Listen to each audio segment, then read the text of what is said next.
If you have to resort to buying your Birkin at Walmart, then I'm just going to say it. You're probably a little poor and a little desperate.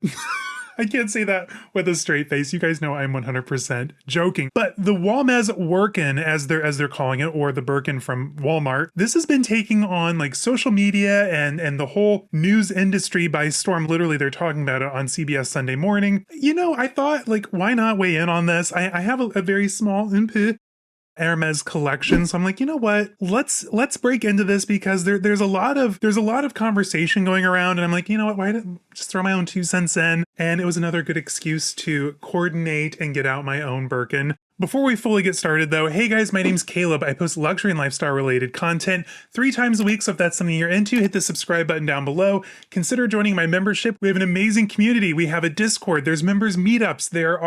There's a full-time discount over on my website, curated by caleb.com, where I share more of my ideas through my blog, and there's also a storefront as well if you're looking to buy a new handbag that's not necessarily the Hermès Workin.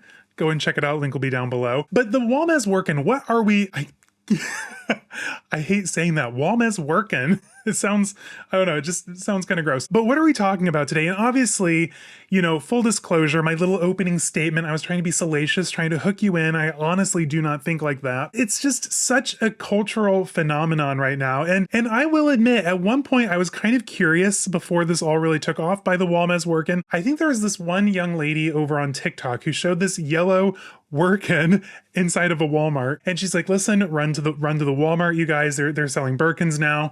And I told my husband, I'm like, you know what, I don't think I've been in a Walmart in a good 3 or 4 years at this point. I want to go to Walmart. And he's like, excuse me, what? And I'm like, listen, it's right across the street from Target. We'll get what we need at Target. I just want to pop in and see if our Hermès has a Workin, but I couldn't get a leather appointment, so we didn't stop. I mean, I was kind of curious about it, and then it just kind of started picking up steam, and more people were talking about it. I'll be honest, aside from the TikTok conversation, I haven't watched any of the videos here over on YouTube, aside from Autumn Beckman's. Her video was so well put together, and it really kind of talked about all the different points. You know what? I'm like, you know, okay, let's have a conversation about this. Like, why did I want one first and foremost when I have the real deal? Who is this? Who is the Workin for? You know what I mean? Like, who is the Wirkin actually supposed to appeal to? And I think that it's such a fascinating topic. It truly is, because when it comes to the Hermès Birkin, I'm gonna have to retrain my brain to say Hermes. I tried for so long to say Hermès Workin that now when I think about it, I'm like, okay, how do I actually say Hermès Birkin? But when it comes to the Hermès Birkin, it is such a divisive handbag. Now, for those who get it. Like, I have wanted a Birkin since I was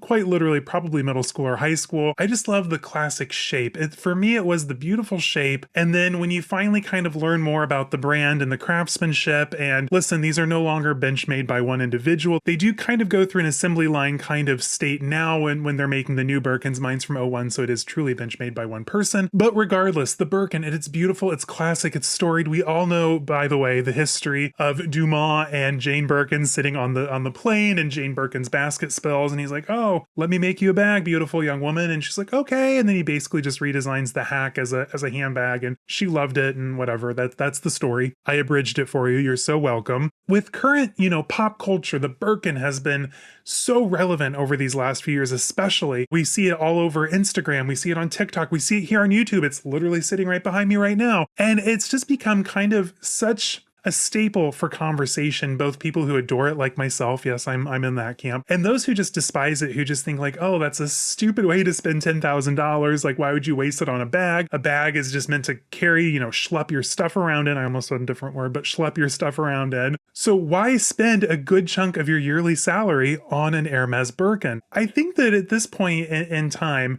this was just like a perfect storm. Walmart has had the reputation of being Walmart for so long. Don't make me explain that to you, like, you get it. And the fact that Walmart now has their own iteration of the Birkin, it just blows everyone's minds. It blew everyone's minds when they were selling authentic Birkins on the Walmart website. And now that they're selling like this version that was originally, let's be so serious, it started out at $58, then it went to $70, and I think it was at $80, and now you can't even find it on the website anymore. It's like sold out and taken down, and who knows what's going on there. And it just blows everyone's mind that you can get this look at Walmart. But what are you truly getting through Walmart? Now, I have been so frustrated over the last month or so just trying to follow this Hermès Workin. I'm never going to say Hermès Birkin correctly without thinking about it ever again. But the Hermès Workin, it's following this story has been so frustrating, mostly because the bags are never the same. Everyone says like, oh, I got the Birkin from Walmart, but like, I think the majority of people are talking about the best SPR, whatever that means, version, which is the platinum lychee tote. Kind of a strange name for a Wirkin, but you do you. There's also other iterations and versions ranging anywhere from like $50 up to about $200 and varying quality. And I'm assuming, you know, none of it's probably great materials or craftsmanship or made to last. It's just been so frustrating trying to figure out what's the actual Walmart Birkin, because no one wants to link it. Like you can go on and I think a lot of the websites that I follow, like Purse has just said, listen, best SPR, this is the brand, the platinum lychee tote. And they also pointed out that in the Purse article, I can't confirm it because it's no longer over on Walmart's website, but according to the Purse article, it is technically a size 30, but it's just like a little bit off, like dimension-wise here and there, which makes perfect sense. It comes with a strap on the back, which is hilarious to me because the original Birkin, that's how the strap was attached. Everyone wants to think like, oh, you know, the first run of the Birkin had a strap, so it's probably done with the D-rings behind the handles. No. It literally had the 2 tabs back on the back with the attached strap, which was absolutely wild. Also, according to Purse, it doesn't have feet, but then in the TikTok videos, it does have feet. And in some videos, the handles look terrible. Like on the actual Hermès Birkin, they connect to the body of the bag up here. On the best SPR version, or best, what would that even stand for? I don't know what that stands for. But on their version, it like cuts off here and like the handles kind of flop down, which is such a vibe killer for me. I hate droopy handles on a bag. I like my handles to stand up. It's just so confusing figuring out which is the Walmart Workin that everyone's talking about, the Walmart Workin, if you will, there. Maybe it's kind of finally working out of my system. So they also said on the Purse article that the exterior is like a polyurethane, which is like a vegetarian leather, like it's pleather, let's call it what it is, polyester interior. No feet on the bottom, which kind of blows my mind. That's the whole point of the Birkin, but then in other videos it has feet, so I don't know what's going on here. I'm so confused. A part of me, though, I can see so many arguments why the Wirkin is a good thing, and I can also see a few arguments why it's a bad thing, and I can also see other arguments where it doesn't really matter. At the end of the day, it does not matter. Part of why I think it's a bad thing, you also have to consider anything that's made at such an affordable price point, especially when it's that popular. Listen, everybody, their sister, their brother, their neighbor, their boss, their coworker, their besties have ordered this Wirkin most likely. So you're going to have a really huge drain on the supply and a huge demand. And at these price points, are they being made ethically in countries that, you know, have good workers' rights, that are supportive of the workers there, or are these people who are being exploited for cheap labor? Part of me also kind of scoffs at that, like not scoffing at the plight of the people making the bags, but the whole fact that like why we pay more for authentic designer goods is because, oh, the quality and the environmental impact behind it and how it's so much better. And then we find out that Dior is using the same exploitative, terrible human rights practices when it comes to their workshops as well, allegedly. You know, in a roundabout way blows that whole conversation out of the water, but then at the same time, like I'm still kind of conscious about where my stuff comes from, who's making it, and are they being treated fairly. The price tag of a Birkin, whether you're buying it new in store and playing the game and buying the sushi plate and the Sean Donker bracelet and the shoes and the shawls and the scarves and playing that game and building up to being offered a Birkin, that's very exclusive, like incredibly exclusive. Like I will be upfront and honest with you.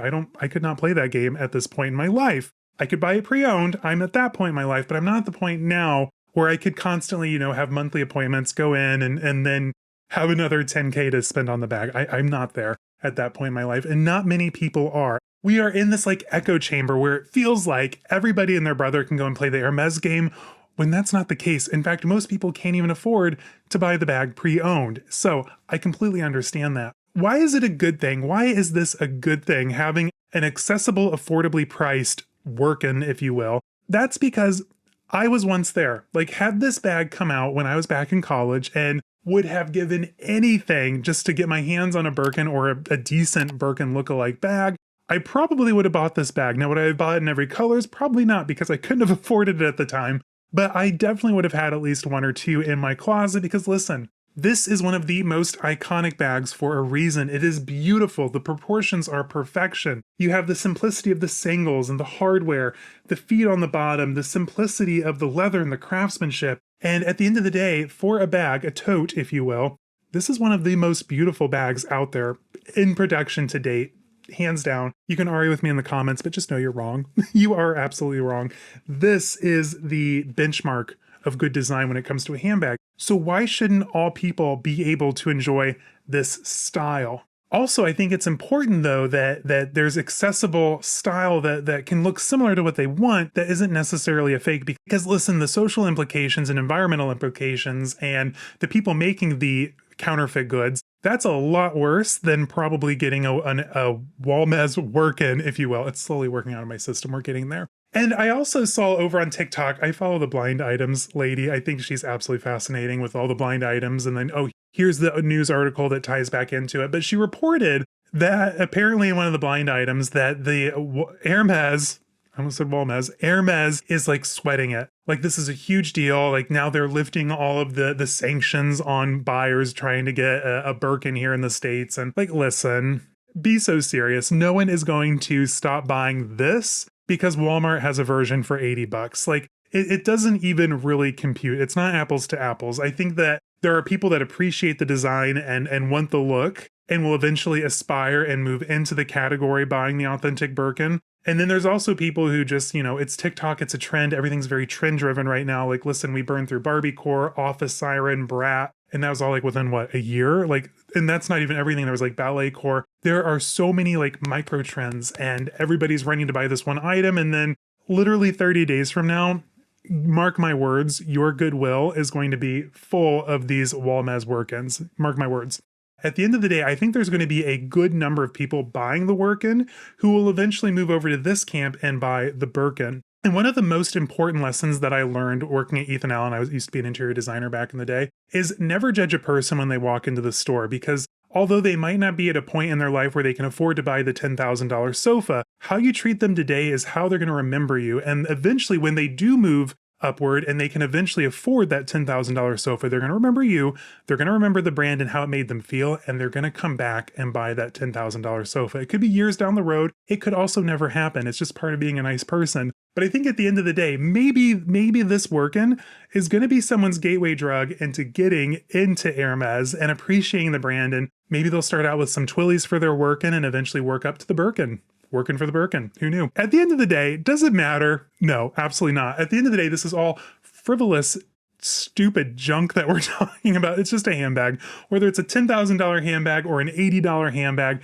it is just a handbag. Throw your stuff in it, get a coffee, hang out with your friends, and go hit the streets. Like, it does not matter. It is not that deep. It never was that deep, and it never will be that deep. But let me know down in the comments, like, do you have a Birkin and would you consider a Wirkin? I almost thought about it just to have like a fun like daily beater bag, especially going to the office. I would never take my Hermes Birkin to the office, but I could take a Wirkin to the office. I would feel okay with that. So if you have a Birkin, would you buy a Wirkin? And if you have the Wirkin, like, what do you think about it? Like, is it a decent quality? Were you disappointed? Why did you buy it? Was it for the trend and then like the whole TikTok craze? Or do you truly appreciate the Birkin and eventually want one? I think this could be a really good conversation down below. Keep it polite though. I think a lot of, based off of my opening statement, I was kind of inspired by some of the, for lack of a better word, the BS rolling around out there. There's a lot of elitism in this conversation, which I think is absolutely ridiculous. Like, be so serious. It's a handbag, no matter how much you spend on it. But keep it nice down in the comments. Be nice to one another, and let's just get a conversation going. I think this is a really neat moment in history as far as handbags go, and I don't know, I think it's going to be interesting to see what transpires from all this. Until next time, guys, stay safe, have fun. I'll see y'all in the next one. Bye-bye.